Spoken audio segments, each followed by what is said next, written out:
So guys, operation ano kami ngayon guys, maglalagay kami ng foam dito sa gilid ni Gab kasi lagi niyang nakikik yung wall at masakit na yung paa niya guys, lagi niyang nakikik, kawawa naman siya.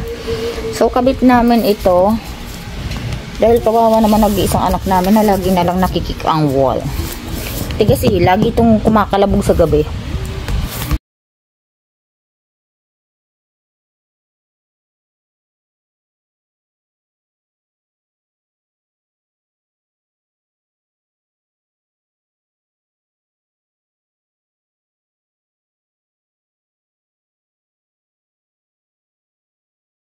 So, ito na nga guys, nilagay ko na nga yung sticker wall, something.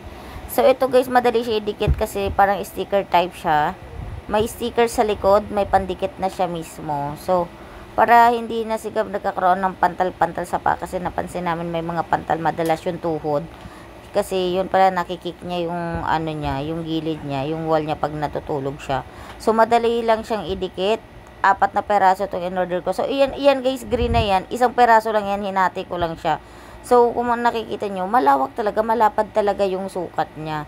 33 by 30, no, 33 by 40. Basta ganun. CM yan guys, naka-CM yan. Tapos, ayan, 'di ba? Okay na siya agad. So, may mga sobra pa siya, kaya, syempre, hindi ako nagpahuli. Nilagay ko dito sa side ko. And then, nakaka-reduce naman siya ng init na sa wall. So, that's it guys. Bye!